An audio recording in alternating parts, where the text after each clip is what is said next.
भारतीय संस्कृति के संवाहक, प्रख्यात शिक्षाविद, महान दार्शनिक, उनके गुणों के कारण भारत सरकार 1954 में भारत रत्न से पुरस्कृत किया। ऐसे महान विभूति स्वतंत्र भारत के प्रथम उपराष्ट्रपति, स्वतंत्र भारत के द्वितीय राष्ट्रपति डॉक्टर सर्वपल्ली राधाकृष्णन के जन्मदिन को आज संपूर्ण भारत में एक शिक्षक दिवस के रूप में मनाया जा रहा है। इसी कड़ी में सबसे पहले संचालक को धन्यवाद देना चाहूँगा कि मुझे इस अवसर पर 2 शब्द बोलने के लिए अवसर दिया। इसके लिए उनको बहुत बहुत धन्यवाद। आप सभी शांतिपूर्वक हमारी बात को सुन रहे हैं, इसके लिए आप सभी को भी बहुत सारी बधाइयाँ, धन्यवाद।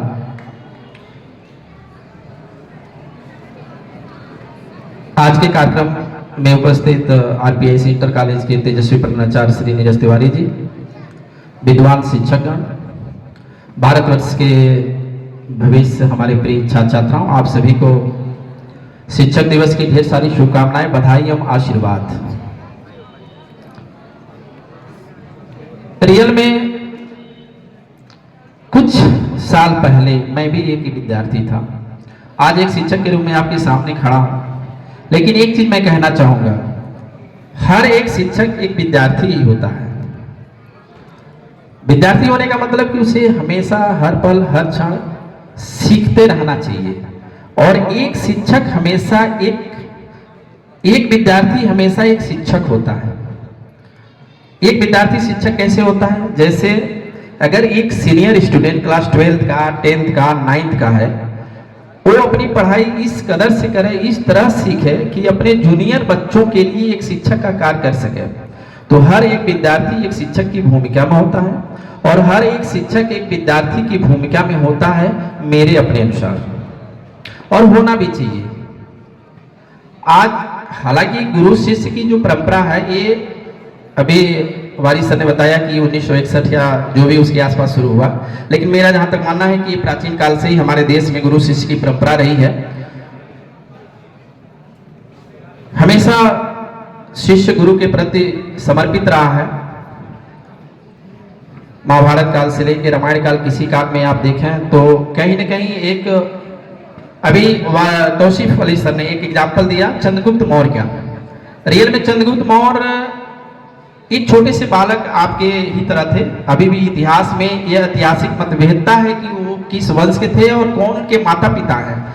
लेकिन ऐसे बालक, जैसे आप खेल खेलते हैं, ऐसे ही वो खेल खेल रहे थे। उस खेल का नाम शायद राजकिलम नामक एक खेल था, अभी भी गांव में अक्सर खेलते हैं बच्चे। वो खेल रहे थे और उसी रास्ते चाणक्य क्रॉस किए, लेकिन उस बच्चे ही, उनको लगा कि इस बच्चे के अंदर एक अलग प्रकार की प्रतिभा है, और उस प्रतिभा को पहचान कर उस बच्चे को अपने साथ ले गए और उसको ऐसी शिक्षा दिए कि उस तत्कालीन समय का सबसे शक्तिशाली राजा महापद्मनंद, उस नंद वंश का समूल नाश करके उस तत्कालीन समय का सबसे बड़ी साम्राज्य, पूरे भारत को एक सूत्र में बांधने का वो जो स्वर्णिम काल था, चंद्रगुप्त मौर्य ने एक मौर्य साम्राज्य की स्थापना की। मतलब कहने का यह है कि एक शिक्षक के,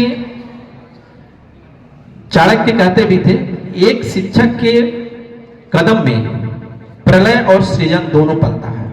वह एक ही समय में प्रलय भी कर सकता है और एक ही समय में सृजन भी कर सकता है।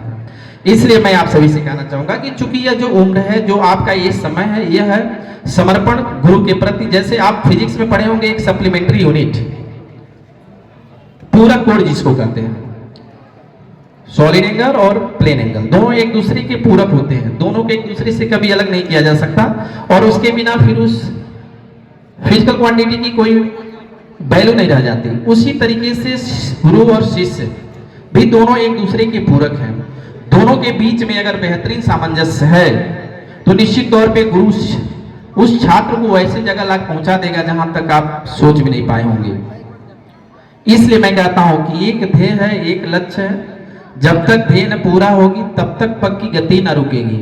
और आज कहे चाहे कुछ दुनिया, कल को बिना झुके न रहेगी। तो इसलिए एक आप लक्ष्य बनाइए, एक ध्येय बनाइए और उस लक्ष्य को प्राप्त करने के लिए आत्मविश्वास, पूरी दृढ़ इच्छा शक्ति के साथ, क्योंकि दुनिया में हमें लगता है कि सबसे बड़ी अगर शक्ति है तो वो है इच्छा शक्ति। बिना इच्छा शक्ति के आप कुछ भी नहीं प्राप्त कर सकते। मैं यहाँ से लाख आपको पढ़ाऊं, लाख चीजें बताऊं, लेकिन अगर आपके अंदर सीखने की इच्छा नहीं है, अगर आप नहीं सीखना चाहते हैं, तो मैं लाख प्रयास करके भी आपको सिखा नहीं पाऊंगा और उसमें आप कहीं ना कहीं तमाम प्रकार की कमियां और वो चीजें ढूंढते रहेंगे। तो इसलिए इच्छा शक्ति और आत्मविश्वास कि मैं कर सकता हूं। अभी एक बच्चे ने कार्यक्रम करके गया है, निश्चित तौर पर उसके पास एक बहुत बड़ी प्रतिभा है और हर व्यक्ति के पास ऊपर वाले की एक कृपा होती है, एक विशेष प्रतिभा दिया रहता है और उस प्रतिभा को पहचानना ही एक बहुत बड़ी चीज होती है और उस प्रतिभा को बाहर निकालने का जो काम करता है वह एक गुरु करता है, एक अच्छा मार्गदर्शक करता है, एक अच्छा शिक्षक करता है। आज भी हमारे देश में जितने भी बड़े बड़े महान विभूतियां हैं, उन विभूतियों को अगर देखें तो उनके पीछे एक बड़े शिक्षक का ही हाथ है। बिना शिक्षक का किसी भी व्यक्ति का उत्थान नहीं हो सकता। तो इसलिए आपके अंदर भी वो आत्मविश्वास होना चाहिए, आपके अंदर भी वो प्रतिभा है, वो टैलेंट है जो आप कर सकते हैं, बशर्ते बस जरूरत है उस चीज को करने की। खासतौर से मैं लड़कियों के लिए कहना चाहूंगा, अभी तौसीफ अली सर ने एक एग्जाम्पल दिया सावित्री बाई फुले की।